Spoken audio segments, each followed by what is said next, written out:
بسم اللہ الرحمن الرحیم 13 ہجری میں یار غار حضرت صدیق اکبر نے انتقال فرمایا تو حضرت عمر فاروق رضی اللہ تعالیٰ عنہ مسلمانوں کے دوسرے خلیفہ مقرر ہوئے۔ مسند خلافت سنبھالتے ہی آپ رضی اللہ تعالیٰ عنہ نے مسجد نبوی شریف میں خطبہ ارشاد فرمایا، اللہ رب العزت نے میرے رفقا کو مجھ سے جدا کر کے مجھے باقی چھوڑ کر میرے ساتھ تمہیں اور تمہارے ساتھ مجھے امتحان میں ڈال دیا ہے۔ اللہ کی قسم میں تمہاری ہر مشکل کو حل کروں گا اور دیانت و امانت کو کسی صورت بھی ہاتھ سے نہ جانے دوں گا۔ تمہارا ہر آدمی میرے نزدیک اس وقت تک کمزور ہے جب تک میں اس سے حق نہ وصول کر لوں۔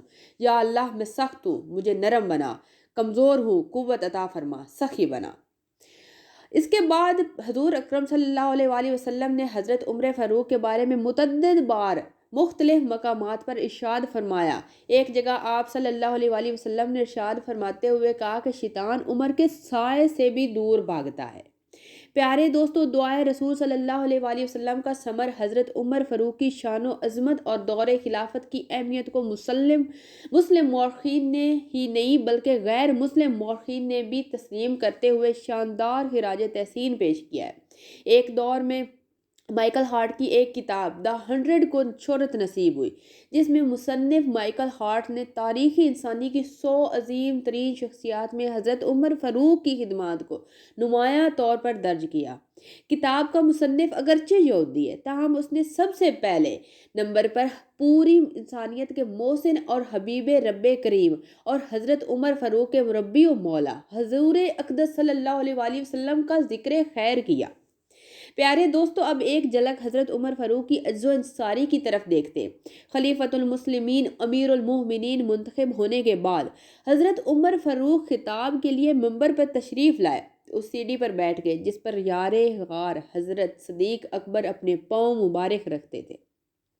صحابہ کرام نے فاروق اعظم سے عرض کی، اے امیر المومنین، اوپر اٹھ جائیں۔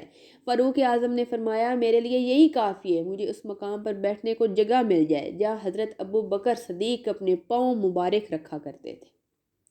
حضرت عمر فاروق اپنے دور خلافت میں ہر فرد کو تنقید اور طلب حقوق کی پوری آزادی دے رکھی تھی۔ ایک دفعہ آپ تقریر فرما رہے تھے کہ دوران تقریر ایک شخص نے اٹھ کر بارہا کہا، عمر، اللہ سے ڈرو۔ لوگوں نے اسے روکا تو آپ رضی اللہ تعالیٰ عنہ نے فرمایا، اگر یہ لوگ آزادی کے ساتھ اپنی بات نہ کہیں تو بے مصرف ہے، اور ہم نہ مانیں تو ہم بے مصرف ہیں۔ ایک دفعہ آپ رضی اللہ تعالیٰ عنہ منبر پر کھڑے ہوئے، لوگوں، اگر میں دنیا کی طرف جھک جاؤں تو کیا کرو گے؟ یہ سنتے ہی ایک شخص اپنی تلوار نیام سے کھینچ لی اور کہا، تمہارا سر اڑا دوں گا۔ آپ رضی اللہ تعالیٰ عنہ نے بھی اس کی دلیری اور جرأت کو آزمانے کے لیے ڈانٹ کر کہا، تو امیر المومنین کی شان میں گستاخی کرتا ہے؟ تجھے پتہ نہیں کہ تو کس سے بات کر رہا ہے؟ اس شخص نے اسی جرأت و بہادری کے ساتھ کہا، ہاں ہاں، میں آپ سے مخاطب ہوں۔ یہ سن کر حضرت عمر نے فرمایا کہ رب قدوس شکر ہے کہ اس قوم میں ایسے لوگ موجود ہیں، اگر میں ٹیڑھا ہو جاؤں تو وہ مجھے سیدھا کر دیں گے۔ پیارے دوستوں، اسی طرح ایک اور جگہ حضرت عمر رضی اللہ تعالیٰ عنہ جب مسلمانوں سے خطاب کرنے کے لیے اٹھے تو ایک بدو اٹھا اور کہا، میں نہ آپ کی بات سنتا ہوں اور نہ ہی اطاعت کرتا ہوں۔ حضرت عمر نے استفسار کیا کہ کیوں؟ تو وہ بدو بولا، یمن سے جو چادریں آئی تھیں ان میں سے صرف ایک چادر سب کے حصے میں آئی تھی، اور اس چادر سے آپ کی قمیض نہیں بن سکتی تھی، مگر آپ نے اس چادر کی قمیض زیب تن کی ہوئی ہے۔ یقیناً آپ رضی اللہ تعالیٰ عنہ نے اپنے حصے سے زائد کپڑا لیا ہے۔ حضرت عمر فاروق رضی اللہ تعالیٰ عنہ نے فرمایا کہ اس کا جواب میرا بیٹا عبداللہ دے گا۔ یہ سن کر حضرت عبداللہ بن عمر اٹھ کھڑے ہوئے۔ واقعی میرے ابا جان کی قمیض ایک چادر میں نہ بنتی تھی، کیونکہ آپ خاصے قد آور آدمی تھے۔ میں نے اپنے حصے کی چادر انہیں دے دی ہے، اس طرح ان کی یہ قمیض بنی ہے۔ یہ سن کر بدو پھر اٹھا اور گویا ہوا، اب میں آپ کی بات مانتا ہوں، سنتا ہوں اور اطاعت کرتا ہوں۔ پیارے دوستو، سب کچھ ٹھیک ہونے کے باوجود آپ رضی اللہ تعالیٰ عنہ مدینہ شریف اور اس کے اطراف میں گھوم پھر کر لوگوں کے حالات معلوم کیا کرتے تھے۔ ایک مرتبہ رات کو گشت کرتے ہوئے مدینہ شریف سے تقریباً 3 میل دور نکل گئے۔ دیکھا کہ ایک عورت کچھ پکا رہی ہے اور اس کے ارد گرد بیٹھے 2-3 بچے رو رہے ہیں۔ فاروق اعظم نے بچوں کے رونے کا سبب پوچھا تو عورت نے بتایا کہ کئی دنوں سے بچے بھوکے ہیں، گھر میں کچھ پکانے کے لیے نہیں، ان کو بہلانے کے لیے کنکریوں سے ہڈیاں آگ پر چڑھا دی۔ یہ سن کر آپ رضی اللہ تعالیٰ عنہ رنجیدہ ہوئے اور اسی وقت مدینہ شریف واپس تشریف لائے، بیت المال سے ضروری اشیاء لی اور اپنے غلام سے کہا کہ اس سامان کو میری پیٹھ پر لاد دو۔ غلام نے عرض کی کہ یہ میں اٹھا کر لے کر چلتا ہوں۔ آپ رضی اللہ تعالیٰ عنہ نے فرمایا، روز قیامت میرا یہ بار کیا تم اٹھا پاؤ گے؟ سامان خود اٹھا کر اس عورت کے پاس لے گئے، اور جب تک اس عورت نے کھانا تیار کر کے بچوں کو نہ کھلایا، آپ وہی تشریف فرما رہے۔ عورت اس حسن سلوک سے بہت متاثر ہوئی اور کہا کہ امیر المومنین ہونے کے قابل تو آپ ہی ہیں۔ اس عورت کو کیا خبر تھی کہ یہی تو وہ حضرت عمر ہے کہ جو دریائے نیل پر اگر کتا بھی بھوکا مر جائے تو اس کی ذمہ داری اپنے سر پر لیتے ہیں۔ آپ کی سرکاری مہر پر لکھا تھا، عمر نصیحت کے لیے موت ہی کافی ہے۔ سبحان اللہ۔ حاکم وقت امیر المومنین حضرت عمر کی ذرا مفلوق الحال ہی دیکھیے۔ حضرت علی رضی اللہ تعالیٰ عنہ فرماتے ہیں کہ میں نے حضرت عمر ابن خطاب کے لباس میں 31 پیوند چمڑے کے اور 1 پیوند کپڑے کا دیکھا۔ حضرت انس فرماتے ہیں کہ میں نے حضرت عمر کی قمیض میں ان کے مونڈوں کے درمیان 4 پیوند دیکھے۔ کبھی کبھار ایسا بھی ہو جاتا کہ آپ رضی اللہ تعالیٰ عنہ اپنے مقررہ وقت پر بھی اپنے گھر سے باہر تشریف نہ لا سکتے۔ ایک مرتبہ کسی نے اس کی وجہ دریافت کی تو فاروق اعظم فرمانے لگے کہ مقررہ وقت پر نہ نکلنے کی وجہ یا ذمہ دار میرا یہ واحد جوڑا ہے جسے میں دھو کر ڈالتا ہوں، جو یہ سوکھنے میں دیر لگا دیتا ہے۔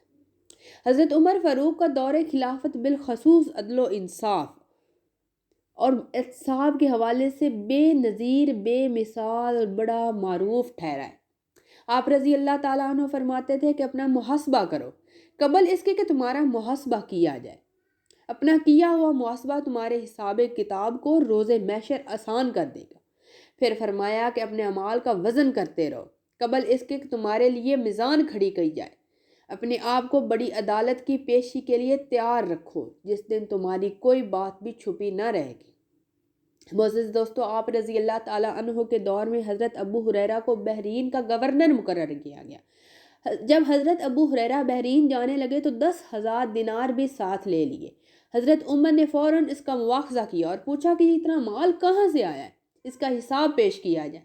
حضرت ابو ہریرہ نے جواب فرمایا، میں نے کچھ گھوڑیاں پال رکھی تھی جس سے آمدنی میں اضافہ ہوا، ان کا عذر معقول تھا اس لیے قبول کیا گیا۔ حضرت عمر نے بحرین جانے کو کہا تو حضرت ابو ہریرہ نے معذوری کا اظہار کیا اور عرض کی کہ یہ ذمہ داری بہت سخت ہے، اگر اس میں دانستہ بھی کوئی بات خلاف عدل و قانون ہو گئے تو آپ کے مواخذے سے بچ نہیں سکوں گا۔ جب آپ رضی اللہ تعالیٰ عنہ کوئی گورنر یا عمال مقرر کرتے تو اس کے لیے ایک پروانہ لکھ کر دیتے جس پر ہدایات درج ہوتی کہ باریک کپڑا زیب تن نہ کرنا، چھنے ہوئے آٹے کی روٹی نہ کھانا، اپنے دروازے عوام کے لیے کھلے رکھنا، بند نہ کرنا، کوئی دربان نہ رکھنا تاکہ جس وقت بھی کوئی سائل تمہارے پاس آنا چاہے بلا روک ٹوک آ جائے، بیماروں کی عیادت کرنا، جنازوں میں شرکت کرنا، کبھی کسی بے قصور کو نہ مارنا کہ وہ ذلیل ہو جائے، اور نہ ہی کسی خوشامد میں کرنا، وہ مچل جائے گا۔ ترکی نسل گھوڑے پر سوار نہ ہونا کیونکہ اس میں رعونت نخوت پائی جاتی ہے۔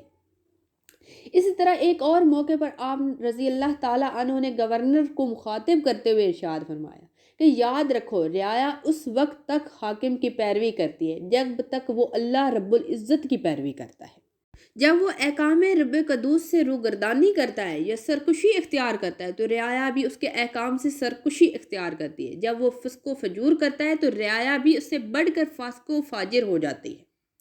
حکومت تو بندگان خدا کی بے لوث خدمت اور خدائے واحد کی رضا حاصل کرنے کا نام ہے، مگر جب اس میں طوالت اقتدار کی خواہش اور ذاتیات کو فائدہ پہنچانے اور دیگر لوازمات شامل ہو جائے تو پھر وہ آمریت کی شکل اختیار کر جاتی ہے۔